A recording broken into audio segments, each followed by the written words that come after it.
Hello everyone, the Scottican here. I'm going to be reading another ghost story today from, again, Scottish Ghost Stories. A few things to note. One, I've changed my setup a little bit, so I'm hoping this means there's less of a shadow. Been trying to figure out how to get my laptop to raise a little bit, which unfortunately means it's a little bit shaky right now, but trying to make sure the video records a little bit better. It's a learning process. All of these things are a learning process. Today I am going to be reading Case 1 from Scottish Ghost Stories, and I just want to have a bit of a disclaimer here. This story is set in PITLOCHRY, and I 100% am going to admit that I might once in a while mispronounce that. It's one of those things that, growing up I heard my mom pronounce it PITLOCHRY, and I know that's not correct. So it's one of those things that, you hear it when you're a kid and it kind of gets stuck in your brain a little bit. So I'm aware of it, but then it also makes me a little bit more, pay more attention to how I'm pronouncing PITLOCHRY, and then I'm worried I'm pronouncing it wrong again. So bear with me. I will work on the pronunciation, as I keep reading. But, today's story, Case 1, is The Death Bogle of the Crossroads and the Inextinguishable Candle of the Old White House, PITLOCHRY. So here we go. Case 1. The Death Bogle of the Crossroads and the Inextinguishable Candle of the Old White House, PITLOCHRY. Several years ago, bent on revisiting Perthshire, a locality which had great attractions for me as a boy, I answered an advertisement in a popular ladies' weekly. As far as I can recollect, it was somewhat to this effect. Comfortable home offered to a gentleman, a bachelor, at moderate terms in an elderly Highland lady's house at PITLOCHRY. Must be a strict teetotaler and a non-smoker. FM box so-and-so. The naivete and originality of the advertisement pleased me. The idea of obtaining, as a boarder, a young man combining such virtues as abstinence from alcohol and tobacco amused me vastly. And then a bachelor, too. Did she mean to make love to him herself? The sly old thing. She took care to insert the epithet elderly, in order to avoid suspicion. And there was no doubt about it. She thirsted for matrimony. Being tabooed by all the men who had even as much as caught a passing glimpse of her, this was her last resource. She would entrap some unweary stranger, a man with money, of course, and inveigle him to marrying her. And then there rose up before me visions of a tall, angular, 40-year-old Scottish spinster with high cheekbones, virulent sandy hair, and brawny arms. The sort of woman that ought not to have been a woman at all. The sort that sets all my teeth on edge. Yet, it was PITLOCHRY, heavenly PITLOCHRY, and there was no one else advertising in that town. That I should suit her in every respect but the matrimonial, I did not doubt. I can pass muster in any company as a teetotaler. I abominate tobacco. Leastwise, it abominates me, which amounts to much about the same thing. And I am, or rather I can be, tolerably amenable, if my surroundings are not positively infernal, and there are no county council children within shooting distance. But for once, my instincts were all wrong. The advertiser, a Miss Flora MacDonald of Donald Murray House, did not resemble my preconception of her in any respect. She was of medium height and dainty build, a fairy-like creature clad in rustling silks, with wavy white hair, bright blue eyes, straight, delicate features, and hands, the shape and slenderness of which at once pronounced her a psychic. She greeted me with all the stately courtesy of the old school. My portmanteau was taken upstairs by a solemn-eyed lad in the MacDonald tartan, and the tea bell rang me down to a most appetizing repast of strawberries and cream, scones, and delicious buttered toast.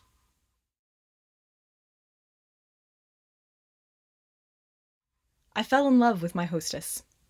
It would be sheer sacrilege to designate such a divine creature by the vulgar term of landlady, at once.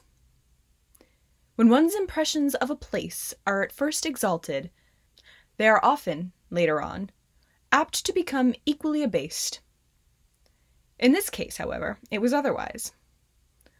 My appreciation both of Miss Flora MacDonald and of her house daily increased.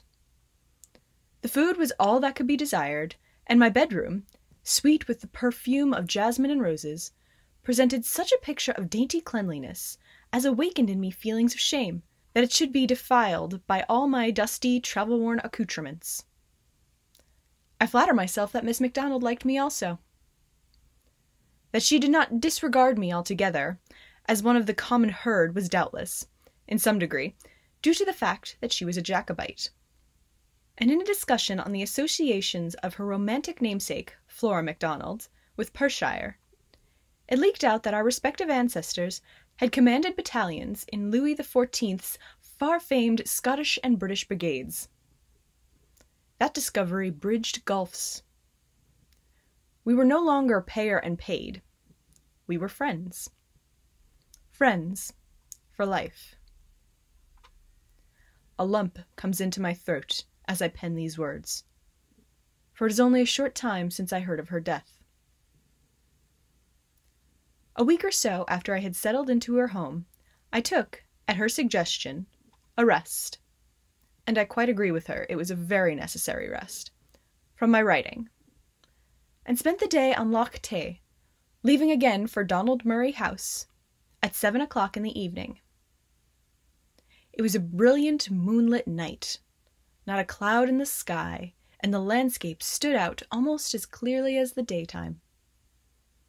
I cycled, and after a hard but thoroughly enjoyable spell of pedaling, eventually came to a standstill on the high road, a mile or two from the first lights of PITLOCHRY.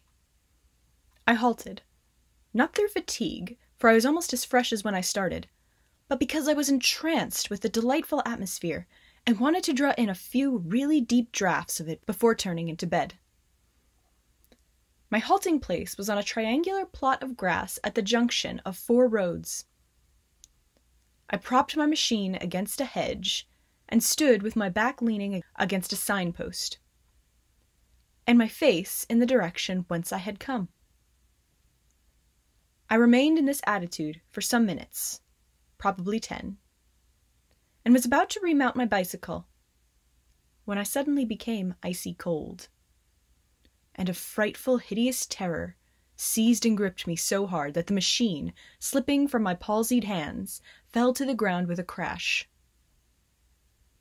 The next instant something, for the life of me I know not what, its outline was so blurred and indefinite, alighted on the open space in front of me with a soft thud, and remained standing, as bolt upright as a cylindrical pillar.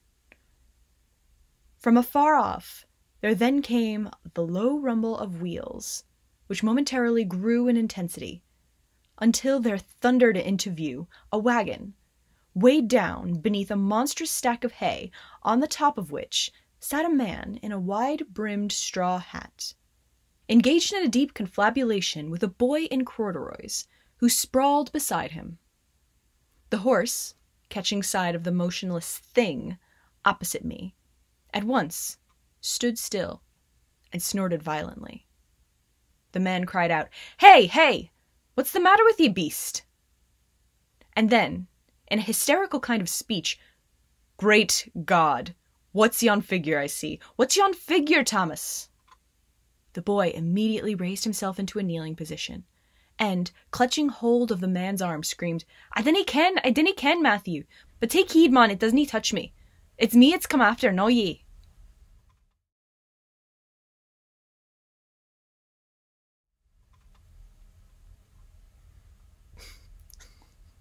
can't believe I just did that. Okay.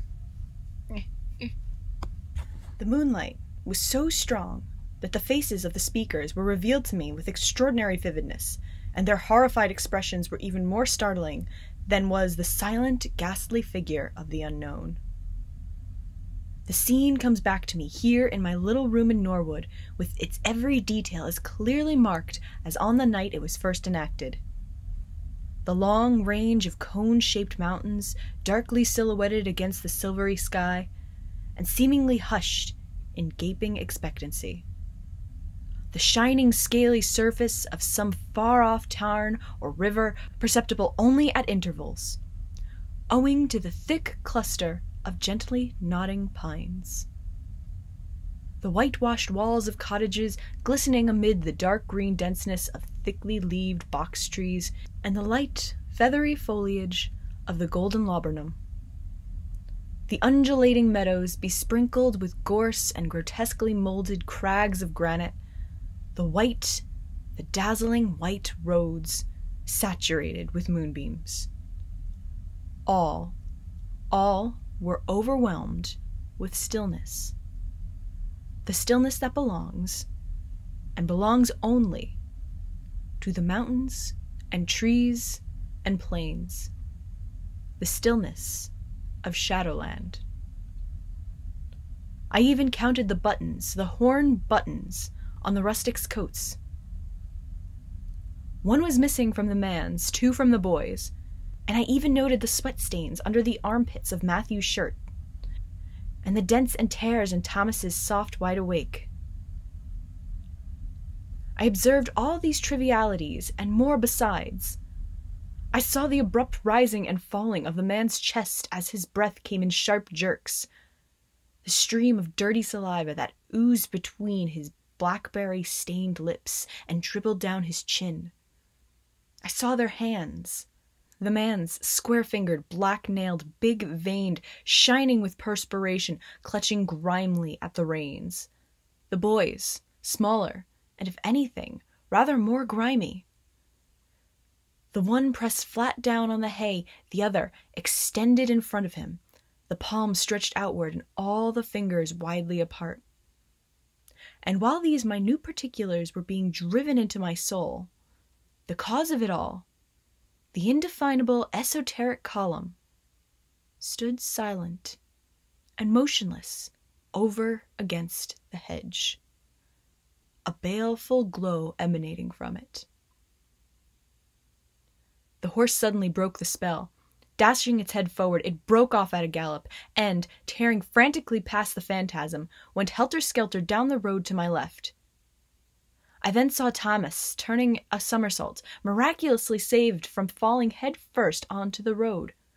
By rebounding from the pitchfork which had been wedged upright in the hay, whilst the figure, which followed in their wake with prodigious bounds, was apparently trying to get at him with its spidery arms.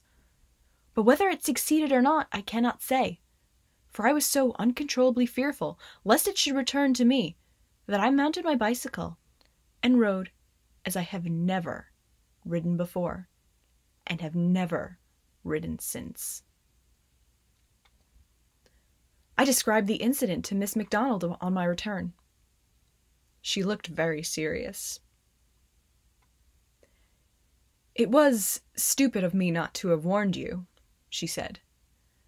That particular spot in the road has always, at least since I can remember, borne the reputation of being haunted. None of the peasants round here will venture within a mile of it after twilight, so the carters you saw must have been strangers.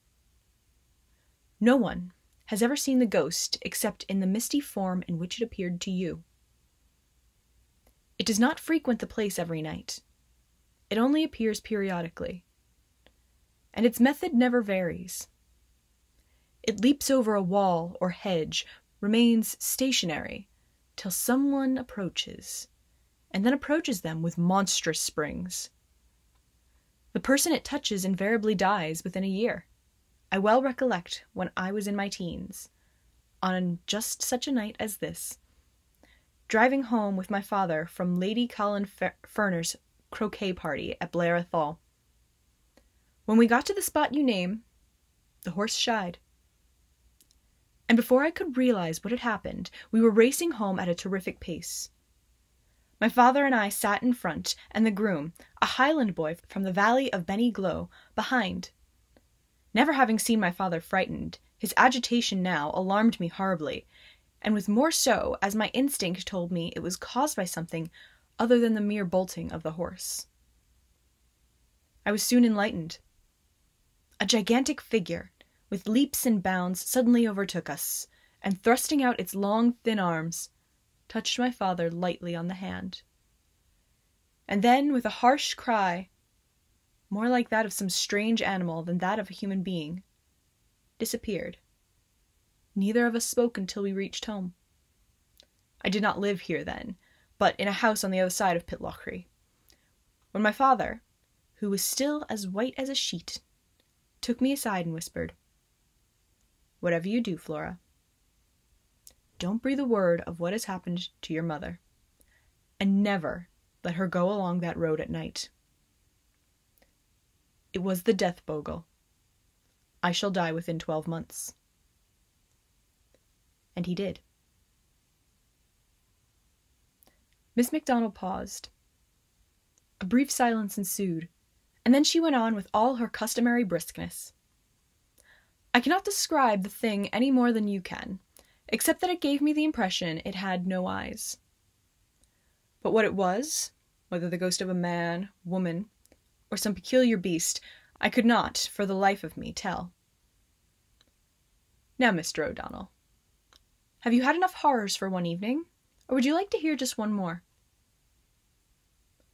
Knowing that sleep was utterly out of the question, and that one or two more thrills would make very little difference to my already shattered nerves, I replied that I would listen eagerly to anything she could tell me, however horrible. My permission thus gained, and gained so readily, Miss MacDonald, not without, I noticed, one or two apprehensive glances at the slightly rustling curtains, began her narrative, which ran, as nearly as I can remember, as follows.